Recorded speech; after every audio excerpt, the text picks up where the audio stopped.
So I just got some new parts in delivered. I got a big old plug, 30 amp, 480 volt, which is more than what I'm going to pump into this. And then I got a Mesa 7996S. Was hoping to get the machine running off the stock EMCO stuff with stock EMCO software.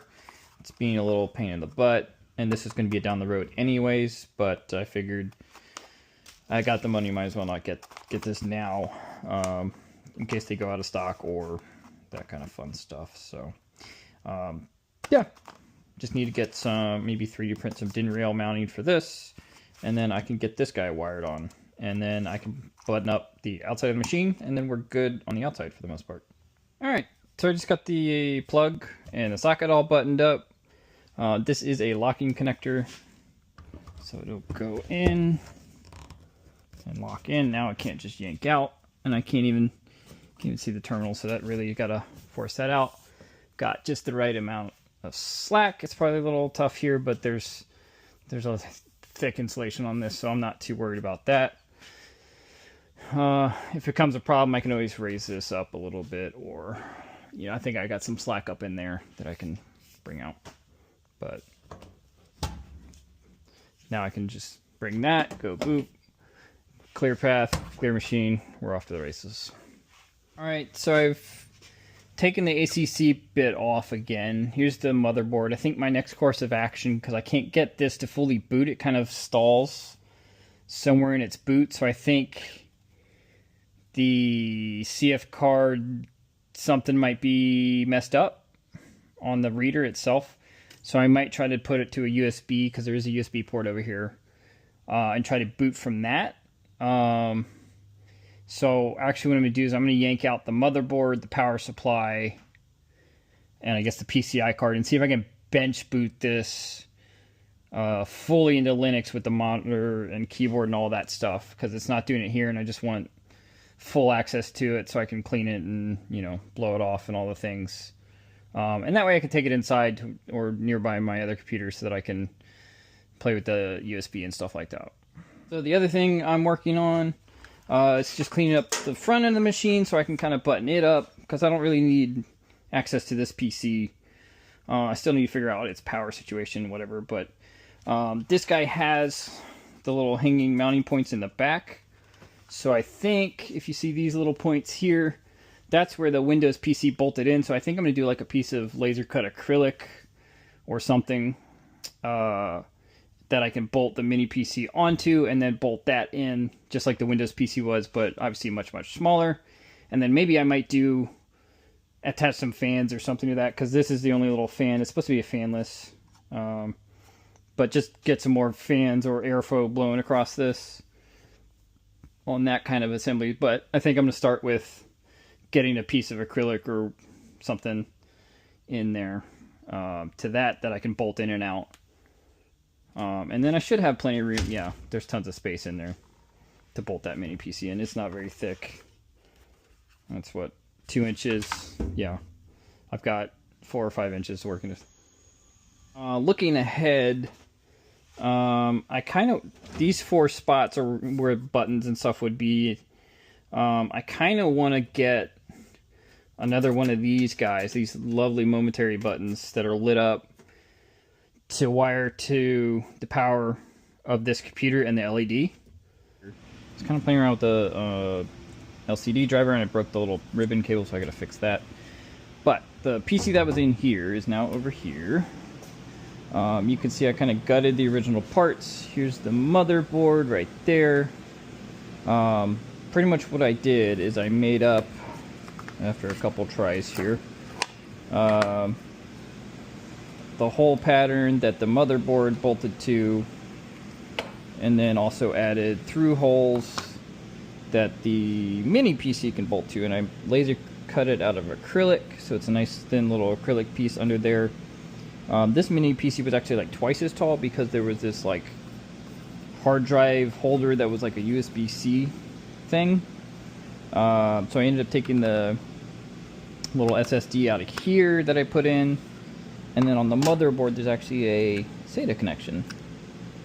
So I ran a SATA cable and then used the stock little floating hard drive mount that was for the spinning disk hard drive, which I don't really need for the solid state, but it's there. It was there, so you know, why not? It looks cool.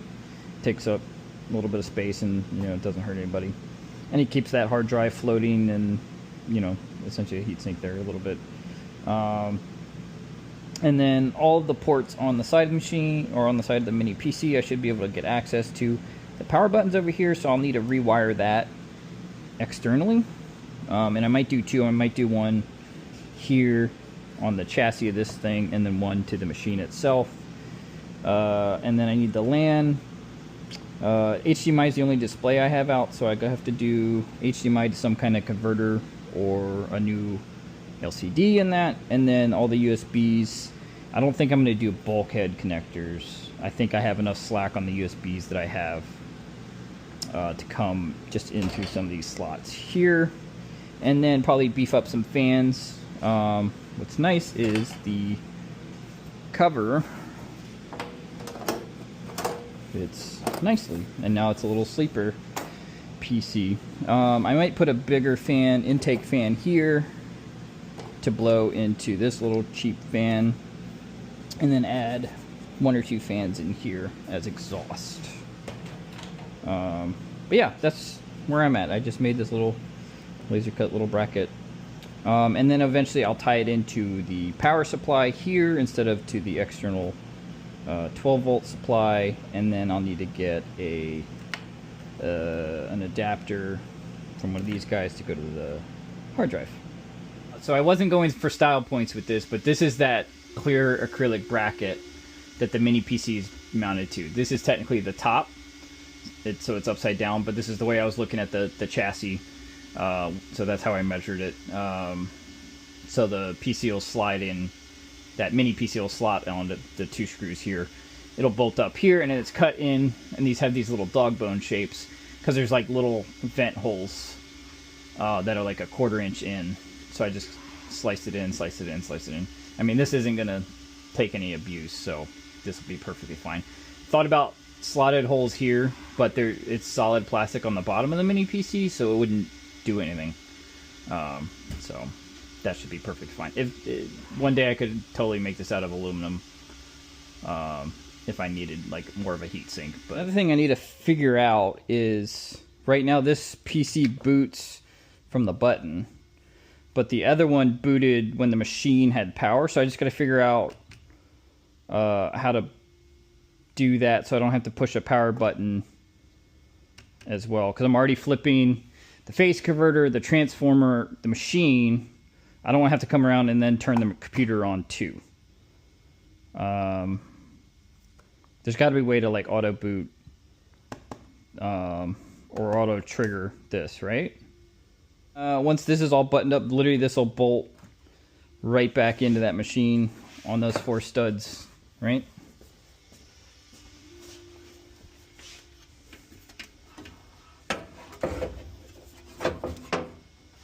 This will drop right back in here, like so. And nobody will ever know this is running Windows 11 or 12 or whatever we're on right now. Yeah, that'll actually be pretty slick. And all the USBs will come up this way, so pretty convenient. I might actually chop one of these fan vents out to run the cables through there. We'll see. Alright, so here's where we're at with this PC build. I went out today and picked up some new fans, mounted those in there. Probably going to end up cutting the hole here to do like a grommet pass through. Cable tucked a little bit, made a little cable tucked that out of the way, jumpered it for now so it auto boots. Made a little DC to one of the power cord adapters so it gets power. And then I went into the BIOS because I'm an idiot and forgot about this, and that anytime the board sees power, it'll boot. So it'll ignore the power switch. I forgot that was an option in the BIOS. So I do have a power switch out here. I just need to finish wiring it in, just as like a reset or something like that. That way, once this is buttoned up, I don't have to open it up to hit this power switch. Yeah, it's coming along pretty good. I think I need to change out this fan. I think this fan is blown. It's not spinning. I think that's the problem I'm having with the ACC board too, is I need to get into its BIOS and turn on that same when it sees power to boot mode. I think that's that problem. The problem is it's hanging on its boot somewhere, so I think I need to get it to boot first off of a button or something, or a jumper, reliably before I turn that setting on, and it just tries to boot and hangs every time. So here's where I'm at today. I'm just tidying up the front of the machine here. Keyboard and mouse. The mouse that I had bought, this little Logitech, which I don't really like that much, but it's quarter short, so I had to drill a new pass-through hole in this little wall here, because the other hole was way back over here, so it would have to run this way, and then back, and then up. So I just drilled a hole here, and then it goes down, up behind this little panel, which is bolted in, up to the back of the machine, all the way up. I tidied up my little mini PC a little bit. I had to ditch the SATA port. It wasn't working, I think, because it's either an M2 or the SATA. I don't think you can do both simultaneously on this little board. So I just got a USB 3 adapter to the SATA solid state right now. That takes up one of my USB ports, unfortunately, so I don't have a spare right now. And I've got one for the mouse, one for the keyboard, and then the other one for this emulated keyboard panel thing here. I did go in the BIOS and tweak it so that when this sees power, it boots. So now I did test it when I fire up the machine. Gets power all the way to this plug. This fires up, so that does work. Next steps, I've got an HDMI ran, and I'll be swapping out this monitor with one that's a little bit higher res, still in that 4:3 aspect ratio. So that might just get pulled out and thrown on eBay or something like that. Because I could have either spent like $30 for a new driver board that could have worked, or like $100 or $90 or $100 for a whole new panel that's a little higher res. So it's kind of what I'm opting to do. Other than that, I'm ready to put this panel back on this PC and close it up. I am going to add another split off of this button down to here.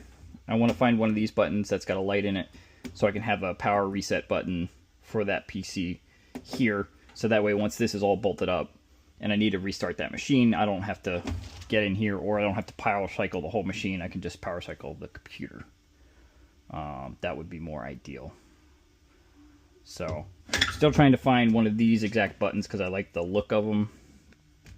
Keep that consistency, and if I can do like a blue LED in there for power, that'd be nice. The other thing is, there was this piece of foam. I don't know if this was stock. There was this piece of foam that came in here, and obviously it's been cut up a little bit. So I think I'm going to laser cut a piece of EVA foam to go in there to build that up. Maybe acrylic top or plastic top or something like it, just to keep it protected, or little bins if they have lids for end mills and tools and storage and stuff like that. Or 3D printed graffiti bins that I could pull out and close this up and stick them off to the side. So we're getting there. I've got it opened up, kind of playing around. I had to add a new power lead and the HDMI cable. I did end up taking out the old LCD, which is in great shape. I just broke the little ribbon cable that goes to here, but this didn't have like an HDMI input, which my little computer did. So instead of trying to track down the right driver board and it not working, I just replaced the whole LCD with its own little driver board. That was, you know, I think $80, $90 or so for this whole thing with the driver board and inverter and all that. I've got it in here and it works. I've plugged it up and powered it. I've got it power jump from the same power supply that's powering the computer, so it'll all boot when the machine boots, so that's pretty good. The thing I'm working right now is the original one would mount on these 4 holes on little standoffs. And I've removed the standoff, but the little studs are still in here. Right, so there's 4 little studs in here. So I've been laser cutting little test pieces that'll eventually become little 3D printed brackets to press the monitor in and bolt the monitor down. You can see there's a little foam tape in there that they had, or the foam seal in there that they had for the original monitor, so I'm going to keep that. I did buy some VHB tape because I needed something stronger, but I think I've just been doing some rapid prototyping some measurements and laser cutting some masonite to find the right measurements for these, and I think I got them dialed in. Now I can build them up and make them little cups to kind of hold the four corners of that. Yeah, once I get that part bolted in, then I can work on like a standoff for the driver board to go in here like the old one was, and then I need a little standoff for the inverter board, which is like the power and stuff like that as well. So I think for those, I've got these other two studs in here. I might use those, or put two of the standoffs back in these bottom ones and build off of that, and kind of bridge it out over this so it's floating. Yeah, because the standoffs that came with it were like these 1.25 inch long standoffs. So maybe I use that as the nut and then bridge off between the two to float the driver like that. I think that's how I might do it. But I'm going to get these four printed up first, and then we'll go from there. Here's a look at the Fusion file that I was working in just to make those little brackets. I was just kind of drawing them as sketches based off of some known measurements and then kind of tweaking from there. Looked like it took me 5-6 versions to get to what I needed. And then I just kind of laser cut, tweaked, laser cut, and tweaked. And this material was just scrap material that I had from another project, so it cost me like no money to kind of deal with that. That way I can get all my measurements dialed in, and then when my 3D printers are ready, I can just throw them over there, print them off in a couple hours, and then get my printers back to doing what I need them to do. So here's what I came up with, is these 4 little brackets. I rounded them over a little bit. They've got a enlarged hole, through holes that'll the standoffs will go through in case I want it in all 4 corners. And then that's where the monitor will sit on these faces and kind of squish into the corners and to the top there. And then it'll be held in by the standoffs. Yeah. Simple. I just gotta wait another 2.5 hours for that one to finish before I can do it. So while I wait for those brackets to print up, this is pretty much what I'm going to remake. Is the driver holder for my new driver boards. I could take this plate off and then just probably some of the holes might even line up, or just re-drill some new, but I may just end up selling this monitor as it is, so somebody would probably want that. And I have a laser cutter, so I can just make a new piece out of acrylic or something. So really I need to find boom, boom, boom, and boom, which would be that hole, that hole, that hole, and that hole. One thing I'm going to account for, I'm actually going to mount, so it came with the little like button panel.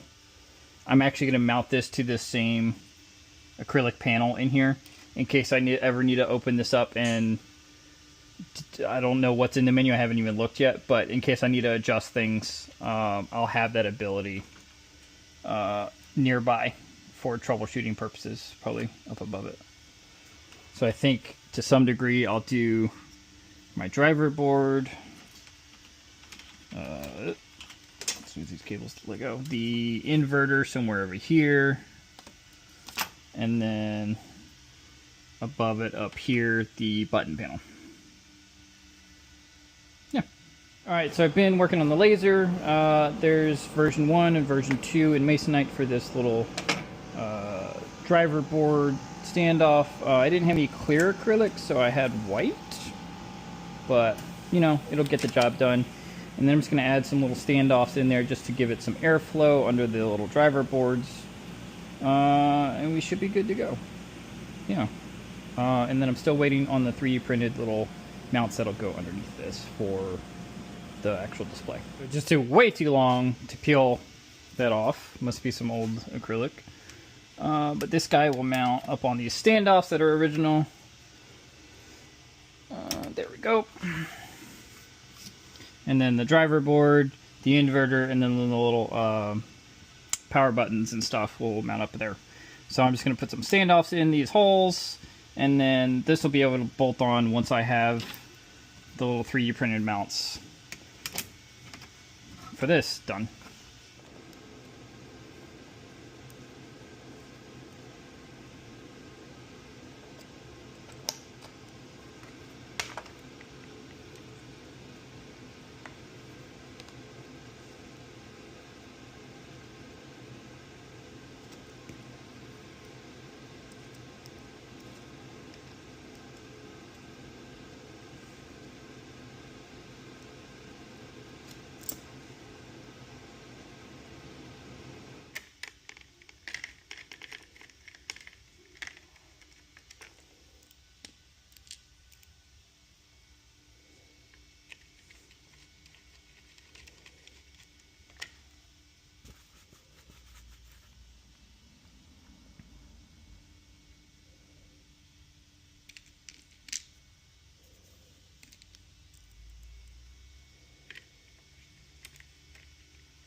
Now I'm just waiting for this.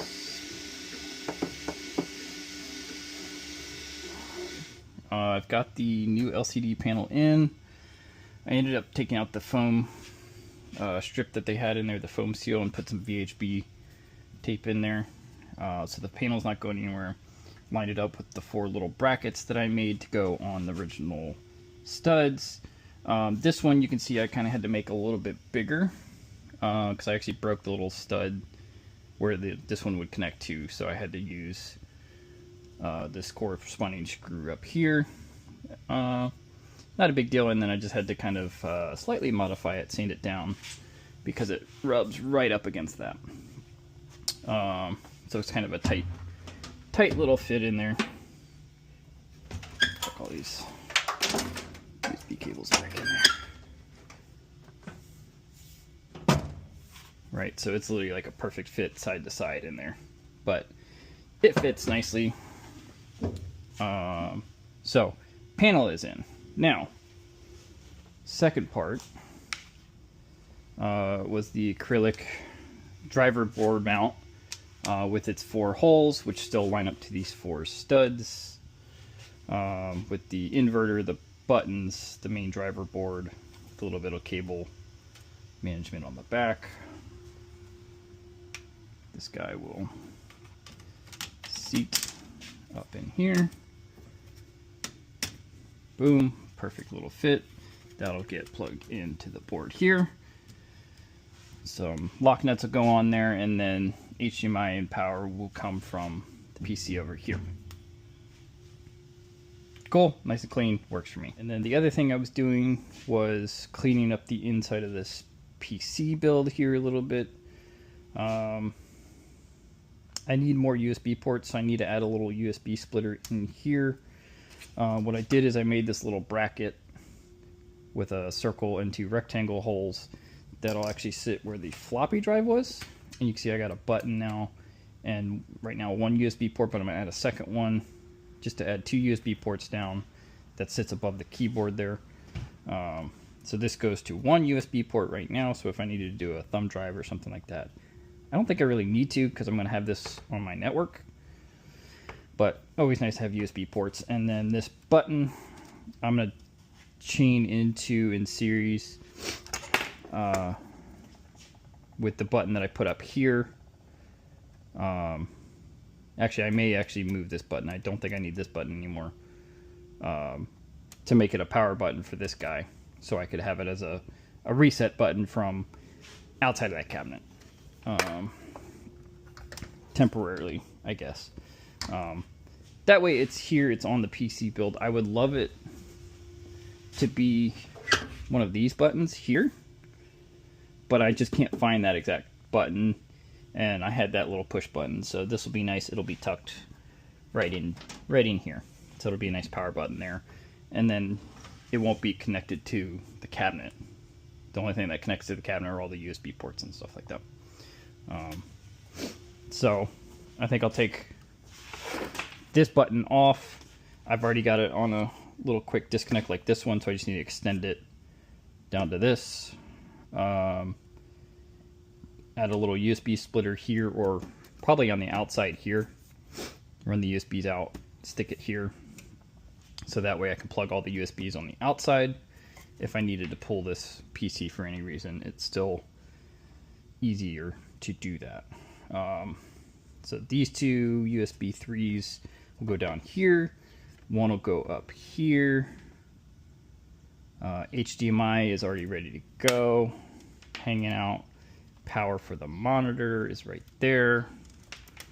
I just need to get the other USBs in, because I need mouse, keyboard, and the control panel. So I need 3 more USBs on the outside top here. Got one there, ready to go. So yeah, once I pull that button out, put a USB hub on here, finish tidying up the wire, extend that wire down to here, I can bolt the cover back on this, and then bolt this back in there, bolt that face back on there, and then don't have to touch it for a while, because the front end of this machine will be good to go. Yeah. I may do like I did here with the little 3D printed panel, I may just do a panel that's a solid panel here, just to keep dust and stuff from going in, and the same thing for this USB, just to plug it up. Since this is open to the keyboard area, as I have the keyboard open, I don't want dust and debris and bugs and crap going up in there. So I may do that. So got this pretty much buttoned up on the inside. Panel back on. I've got a USB hub in here now that goes down with an open slot for another USB slot here. The power button's hooked up. I need another USB slot or USB cable there. HDMI and power run in. 3 USB cord extenders are run out to go to the keyboard, the mouse, and this control panel. And then power is powering everything in this guy. So this is ready to get buttoned up. So if we flip this switch, still got lights here, that's a good sign. Power to the monitor, power to the keyboard now. And then we've got boot from the PC. And a little splash screen.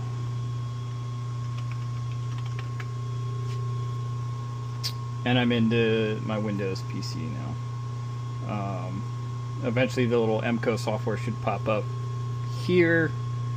And then in theory it's connected via Ethernet to the PC that'll be in the back, so it should start its thing of looking for that PC. Now I just got to figure out the back end. But everything up here is great. I laser cut some foam to go in here. The mouse can kind of sit in there, and that'll hold that in there. Bada bing, bada boom. And then I've got the button in here if I ever need a hard reboot that I can. So that's great. I may swap that button out eventually for something with an LED on it. Actually, I think that right now it's on sleep mode. So I think I just told that computer to go to sleep. Yep. So that'll sleep that computer.